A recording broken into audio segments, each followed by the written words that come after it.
Je suis Charlie. Show of hands, who remembers that? Who remembers that line, that slogan, that show of solidarity? For those that don't remember, it was 2015, and the world decided to stand up with the employees of the magazine Charlie Hebdo, to stand up for the freedom of speech and the freedom of press. But there's a difference between showing solidarity, feeling sympathy or feeling empathy, and from feeling pain, feeling someone else's pain. Have you ever felt the pain that was inflicted on someone else?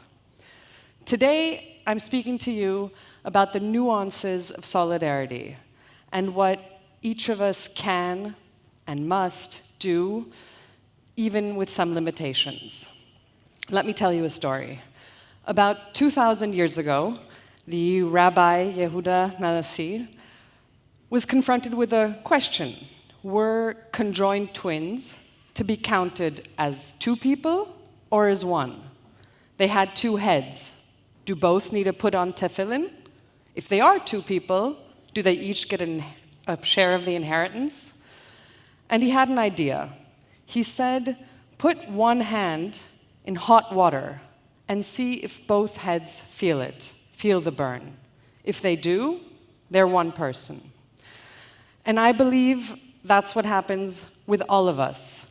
When we hear about a synagogue being vandalized from Manchester to Melbourne, when we hear about a Jew getting beat up from Amsterdam to Atlanta, and when we heard about the atrocities of October 7. In those instances, we're all insulted, beat up, attacked, raped, and murdered. Because we are more than one tribe, we are one people. And who is for us, if not us? Let me tell you about my last 2.5 years leading the Vienna Bring Them Home movement. I'm sure a lot of you will be able to relate when I say it came with hurdles and stumbles. To bring us back to that time, the times were unbelievable, outrageous, scary. And we really wanted to do something. But what was there to do? So we made it our mission to raise awareness. Step 1, social media, Instagram, easy. My account is on private, I only have my friends there, great. Facebook, same story. LinkedIn, first hurdle. I'm not going to post about Israel on my work and professional LinkedIn account. People said, yeah, but it's not about Israel. It's about humanity, hostages, anti-Semitism. Yes, but those are personal issues, and this is my work life. I need to keep those separate. Okay, what else can we do? Let's do a protest, and let's make sure it's big and announced and public. Yes, but also no. How about we keep it small and secret and only tell very small WhatsApp friends groups about it about a week before it takes place. And we definitely have to have the community security there and lots of police. Okay, but still, the people that come there, they should all be waving Israeli flags and wearing their pin. The men should wear their kippot proudly. Yes, but when they leave, they need to roll up the flags, and they need to put on baseball caps, and they have to leave in groups. There's a pro-Palestinian protest not too far. At the protest itself, we wanted a speaker. Of course we wanted a speaker. Do you want to speak? I don't want to speak. Okay. So we stand there, we light candles, we hold pictures of hostages, and we're quiet. And then we leave. Speaking of pictures, we need pictures. Yes, pictures, wonderful idea. Do you want to be in the first row for the pictures? I don't want to be in the first row for pictures.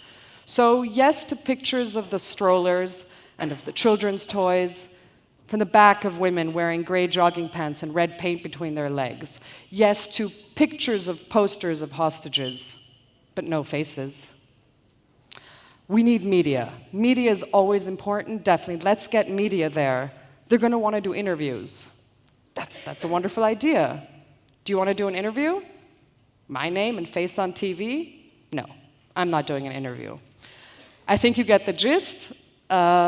This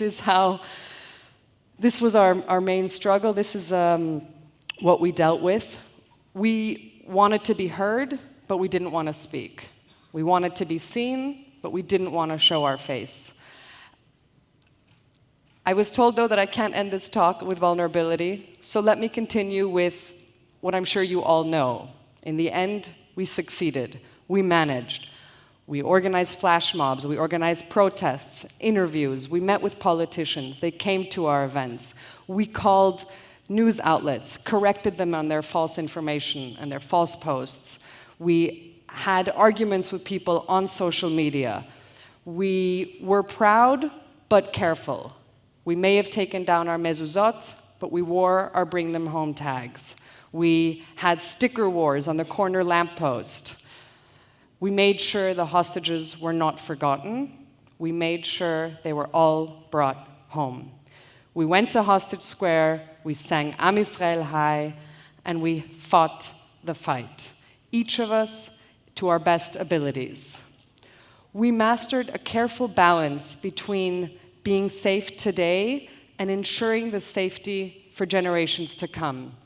We did this globally in small groups. And those small groups each had small little lights, flickers of lights coming together to shine bright. And that's my ask for you all today.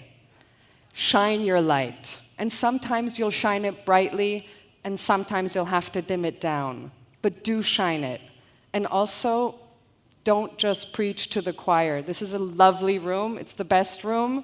We need to talk to our non-Jewish friends and acquaintances. Speak to your colleagues. Invite your neighbors to your home. Show them who we are. We're kind, we're caring, we're witty, we're funny. We're not all rich media moguls, and we don't run the world. But we are strong, and we are here, and we're not going anywhere. Thank you.